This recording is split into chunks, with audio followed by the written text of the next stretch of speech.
cocoa farmers, and in fact, welcome back to Key Point here on TV3. We're also live on 3FM 92.7.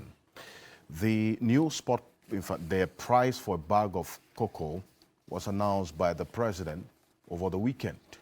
And then also that generated some reaction, especially from even the cocoa farmers themselves. And beyond that, the NDC indicating that the cocoa farmers deserve better. Now, let me start off with you, Alan Sansoni, because the question that the Cocoa Board CEO poses to you is that you know that the spot price is not what is used to determine the price to pay cocoa farmers.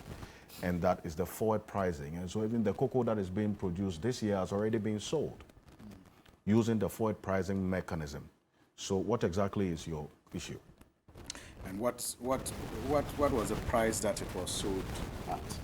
At what that is now, the announcement by the president, 1,308 Ghana cedis per bag, and 12,800 Ghana cedis per ton. That's been increased now to 20,943 Ghana cedis per ton.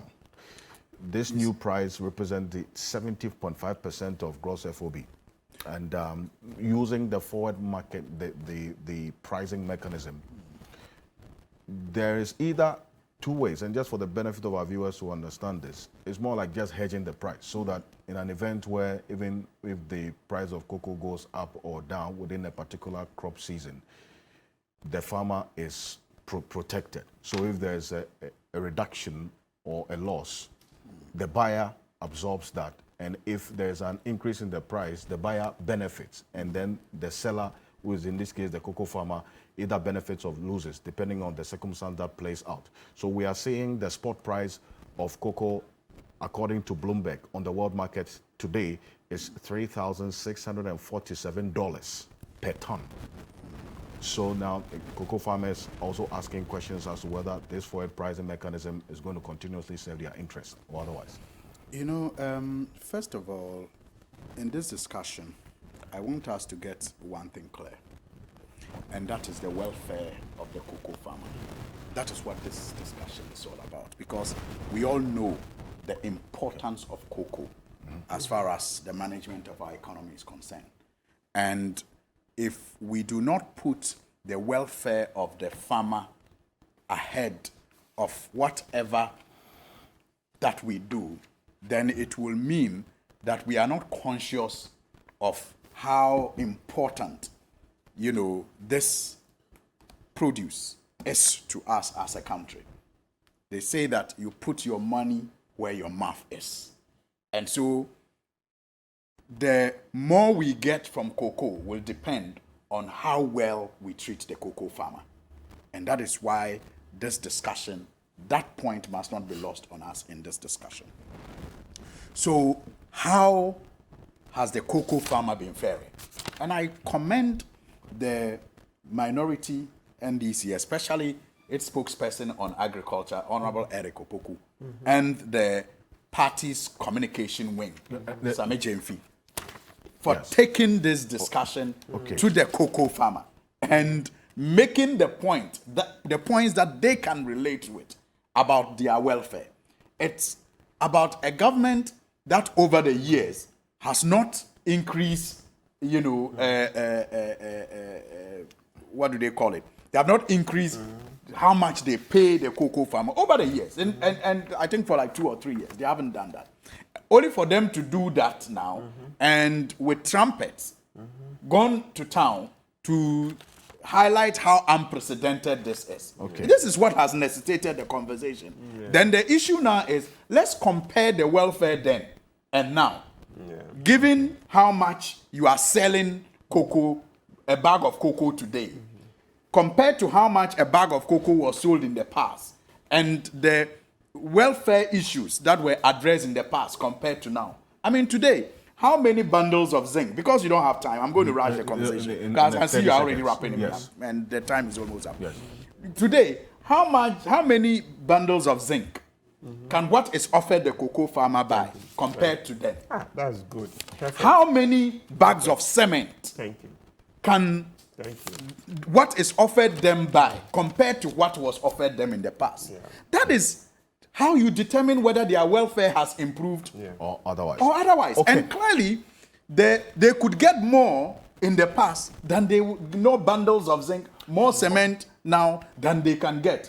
No matter thank you. how high I decided the to give prices. you 2 minutes. So 2 minutes to Richard Ahiagbah as well. It's a difficult indeed conversation to have when the time it's not is ending anytime limited. soon. I agree with you on that. Mr. Ahiagbah, so it's about the issue now is more now getting into the time value of money as to whether the welfare then, with the money that the cocoa farmers were paid during the NDC, and now because of all the situations with the economy and how much it is taken away from the farmers, including their cost of production. Ahiagbah. Very much. I think trying to build out our brother Soyini so nicely, because the conversation about this cocoa price, producer price increase, the NDC just got it all wrong. And in fact, what they were trying to do was just to muddy the waters, to create a false impression, to create doubt in the minds of cocoa producers that this historic increase in producer price is not good enough for them, that there is something better to go fish for. When they, the NDC, could not meet the standard, when they were paid more for cocoa, 1 metric ton, they were paid $2,950. They couldn't pay them what is being paid at $2,600. So the NDC is shameless. Honorable Kopoku mounted platform in the Ahiagbah and a half wages to say that, oh, they have cheated you, they should have paid you more. At the same time, we're saying that cocoa farmers themselves are expressing appreciation because they know what has happened to them. They feel it, they know it. The NDC couldn't do it, somebody is there, they appreciate it. And so that's on record. Number 2, Alfred, isn't it shameless? Isn't it shameful for Honorable Kopoku to mount a platform in a house to say that, oh, doing some calculations to say it's actually supposed to be 2,000 something and they are taking 500 or 1,500 Ghana cedis away from metric ton because they could have paid you more. A year before that, the prior season, cocoa farmers were paid 12,800 cedis per metric ton. 800 cedis per bag. Where was Honorable Kopoku? Why didn't he go and mount a platform there and say, oh, they should have paid you 1,308 Ghana cedis and 20,946? You see the hypocrisy? It's 12,800 more than 20,943. So the NDC, completely, is just playing with the heads of people. And I find it very objectionable, right? If they are consistent in making this case, they should have been making that argument a long time ago, including when they were in government. Okay. To go around platform and say they themselves are not paying cocoa farmers well. All right. This has happened in a time that in spite of all the difficulty, the global difficulty, government has chosen to say that the income, the returns from cocoa, a bigger portion should go to the farmers. Okay. And they, the NDC, cannot make this decision. And the NDC has made it because we are thinking about the farmers, because we prioritize cocoa farmers, and for the point that you need to go, and we need to make continuously, is that the farmers themselves appreciate this 50-year high increase that we have not seen. Okay, thank you. Between the two political parties, Richard Ahiagbah, thank you very much. It's the Director of Communications of the MPP. Also, Professor Ransford Jampo, thank you for joining us. Professor of Political Science, University of Ghana, Legon. Martin Kpevo is private legal practitioner.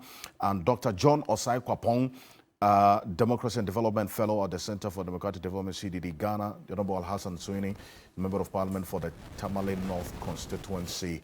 And he started with a special greetings to his constituents. I want to say thank you so much for joining us here. So, on behalf of the rest of the team, thank you very much. I am Alfred Akanse. Have a great weekend. Thank you. So, thank you. Thank you very much.